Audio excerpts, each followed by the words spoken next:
Hi everyone, Courtney here, and in this video I am going to discuss section A of Hegel's Phenomenology of Spirit. Now that I've reread this whole section, I'm kind of mind blown because it's finally sort of dawned on me that in only a few paragraphs and one main example, Hegel attempts to demonstrate that substance on its own is not the essential reality or essential to our claims about the world, but that consciousness is equally essential to our attainment of knowledge and reality. So whether you think that's ingenious or insane, I will cut to the interesting part for you and explain how he does that in this video, and then move on to the rest of section A. But before I do, this makeup look was inspired by talented makeup artist Stephen Rush, wonderful friend of mine. So go ahead and check out Stephen's channel for some awesome looks. It would mean a lot to me to support a friend of mine. So moving on to the Phenomenology of Spirit. And I want to cut to the interesting part because it's a really dense chapter, but basically what Hegel says is that from the initial standpoint of consciousness, it seems like substance is the essential reality, as if it were completely indifferent to whether you were there to perceive it or not. Okay, so we can consider that as like his first standpoint of the first negation, like there's self and there's other, and it's as if consciousness is completely inessential to reality. That reality would exist in the way that it is, whether you're there or not. So he says, well, to test this claim that substance is the essential reality, we can just do a very basic experiment. Write down any claim or judgment about the world and just evaluate the truth of that statement or how it holds up. So the example that he gives is now is nighttime, and he says if you write that down, something peculiar happens, namely that if you look at it at noon the next day, well, now suddenly what was being, like whereas as night was what was being, now has become non-being because the sun is up. And so this is a problem for evaluating the truth of that claim. So how do we evaluate whether now is nighttime? Well, what is it that remains constant about that statement? For Hegel, it can't be substance, because substance is constantly changing. The sun is going up and down, we're only talking about particular instances, and so the only thing that seems to remain constant about the claim now is nighttime is that there is a conscious entity there to perceive something. So when we thought that we were talking about substance, when we were referring to what is now and here, suddenly we flipped that at this point for Hegel, right? He's flipped that and said, well, actually, when we talk about now and here, now it seems like it's consciousness that we're talking about. Consciousness is the essential reality that now is referring to that which is perceived by a conscious entity. So now that we've determined that substance can't be the only essential reality, let's test this theory that consciousness is the essential reality, right? So that consciousness is the only universal involved in any claim. So he says, okay, well, upon reflection, if we're going to try to posit now that it's consciousness that's the essential reality, this doesn't become so simple either, because it's not that straightforward for a number of reasons, like one of them being that what is true for one conscious entity is not necessarily true for the next conscious mind. The example he gives is if one person their reality is to see a house and the other person is looking at a tree. How do we come to terms with these different perspectives on reality? So that's one issue. Another issue is that when we talk about the self, like when we refer to I, we don't really know what we're talking about, so that's another issue. Then he talks about now as from our new perspective. So remember, we thought at first that now was talking about substance, but now he's talking about now as a conscious entity, or a conscious entity's perception, and he says that's not so straightforward either, because when we talk about now, the moment we've said it, it's already passed, right? When we make a judgment about the world saying now is whatever, that moment has already passed by the time we've said it. So how do we come to terms with all of these issues when it comes to positing that the conscious entity is the essential to reality? Well, so to quickly recap, we tried to say substance was essential reality. That couldn't be, because we can't only rely on substance to evaluate the truth of a claim, because substance is in this constant state of flux.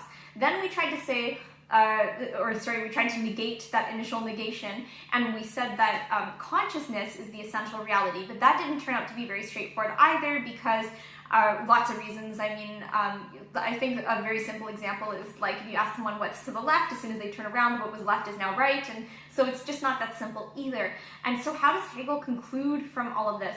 How does he find unity in sensory experience? What he says is that sensory experience exists as this system as a whole, and that both consciousness and substance are equally essential for sensory experience to take place and for our claims to knowledge about the world. So that is what he discusses in the first section, but of course that's not the whole picture, and this is where he moves on to the next section called perception.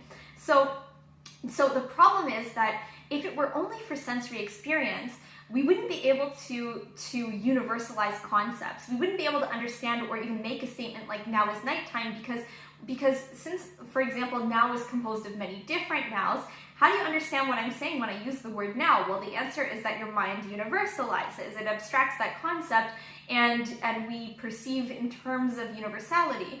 And so that, for Hegel, he attributes to perception. So that's one example of universality, is understanding like language, the way that we speak, and being able to universalize concepts like now and here, even though there's many different nows or many different heres, but you're able to abstract that. The example he also focuses on in this chapter is when you're looking at individual objects in the world.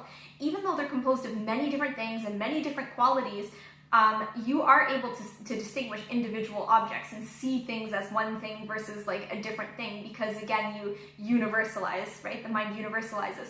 And so for Hegel, that is what perception gives us. So now we're able to distinguish between different things and understand language, which we weren't able to do with just sensory experience on its own. The main example he gives of this is salt. So he says that salt has many qualities. It is white, it is cubical, and in one sense, even though these qualities are indifferent to one another, in that its whiteness doesn't necessarily affect the fact that it's cubical or whatever, in another sense, they are necessary for one another in the sense that they all come together for us to be able to conceptualize this as salt.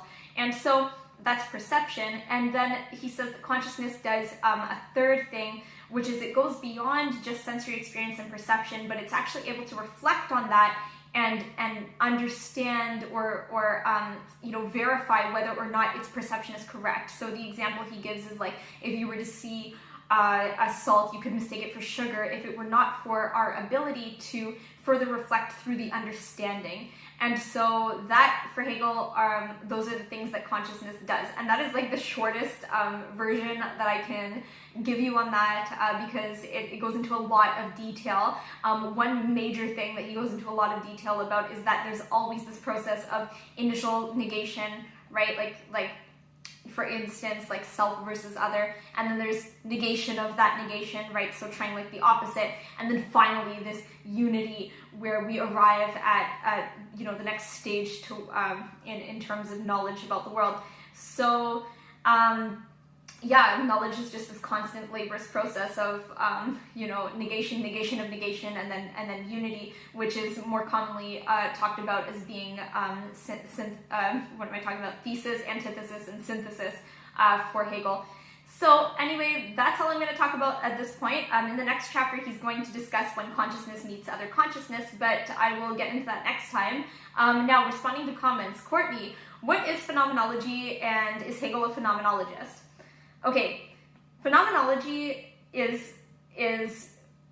refers to things as they appear to consciousness, or the experience of things appearing to consciousness. So this is easier to understand if you think about Kant, right? You know how he talked about noumena being things in themselves? Phenomena would be things appearing to consciousness, but so that would be what phenomenology is. So if you're getting at like Hegel's title, the phenomenology of spirit, it would be like saying the science of the experience of things appearing to consciousness for the collective whole of consciousness as it moves towards the final end, is the best way that I can try to put his title into another easier way to understand. But let me know if you guys agree with what I'm saying, because like I said, I mean, this is like a hobby for me, and I would love to hear your opinions on everything that I'm saying. Sorry for the camera change. I got so carried away with answering what phenomenology is that I almost forgot to explain that Hegel is not considered a phenomenologist per se, because that school of thought and philosophy is considered to have started after Hegel. So he is considered an absolute idealist. Now, I don't actually have enough knowledge of philosophy to explain to you why those things would be mutually exclusive. I don't really know too much about phenomenology yet, although I do plan to read more phenomenologists later. But yeah, basically he's actually not considered a phenomenologist despite the fact that his book is called The Phenomenology of Spirit. Next question, Courtney, what is absolute spirit for Hegel, and what role would humans play on that final stage? I think you did a great job of answering your own question when you quoted that speaker who said, or I don't know who it was that you quoted, but they said, if you have to ask what absolute spirit is, then you ain't got it yet. I agree. I don't think that we can necessarily know what this final end would be until we had this full knowledge that Hegel was talking about. I completely agree with everything you're saying, that it would seem like it would probably be some kind of heavenly state. Perhaps it would be some kind of like omniscient, godlike knowledge. But ultimately, and I try to be objective about texts, but I'm very skeptical about this final end. But anyway, that's just a side note. So thank you so much for watching. I will be back next time to discuss section B. And for those of you who are very dissatisfied with Hegel's book, don't worry, I will eventually move on to other philosophers as well. I'll see you guys next time.